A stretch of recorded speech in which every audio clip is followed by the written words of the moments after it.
Guys எல்லாருக்கும் வணக்கம். Lemon ஊறுகாயோட step 2 வந்தாச்சு. என்னென்னா இது 3 டேஸ் பேக் நம்ம கட் பண்ணி உப்பில் ஊற வச்சோம். கலர் நல்லா சேஞ்ச் ஆகிருக்கு பாருங்கள். இப்போ 3:30க்கு வெயில் நல்லா இருக்கேன்னு சொல்லிட்டு நான் அதை ஒரு குலுக்கி வெயிலில் வச்சுருக்கேன். ஸோ இதை கட் பண்ணி நம்ம தாளிக்கும் போது நம்ம பார்க்கலாம். கலர் நல்லா சேஞ்ச் ஆகிருக்கு பாருங்கள். சன்லைட்டில் வச்ச எந்த பொருளுமே நல்லா இருக்கும் டேஸ்ட்டாக. ஸோ அதனால் கொஞ்சம் வெயிலில் வைக்கலான்னு சொல்லிட்டு வச்சுருக்கேன். நல்லெண்ணெய் விட்டு கடுகு தாளிச்சிட்ருக்கேன். எதுக்குன்னா நம்ம இந்த லெமனை கட் பண்ணி எடுத்துட்டோம். காரம் சேர்த்து தாளிக்க போகிறோம். சன்லைட்டை வச்சோம் இல்லையா, சன்லைட்டில் இதை தாளிச்சிக்கலாம். ஸோ நல்லெண்ணெயில் கடுகு பொரிஞ்சிடுது. இப்போ ரெட் சில்லி பவுடர் சேர்த்துக்கலாம்.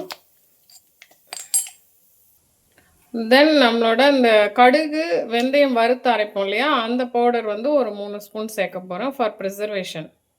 இப்போ இந்த ஊறுகாயும் சேர்த்துக்கலாம். அடுப்பு மீடியம் ஃப்ளேமில் வச்சுட்டு மிக்ஸ் பண்ணி விட்டுடலாம். ஊறுகாய் ரெடி ஆகிட்டு கொஞ்சோண்டு வெல்லம் சேர்க்குறேன். இது ஆப்ஷனல் தான். அவ்வளோதான், ரெடி ஆகிட்டு நம்ம கண்டெய்னரில் போட்டு வச்சுக்க வேண்டியதான்.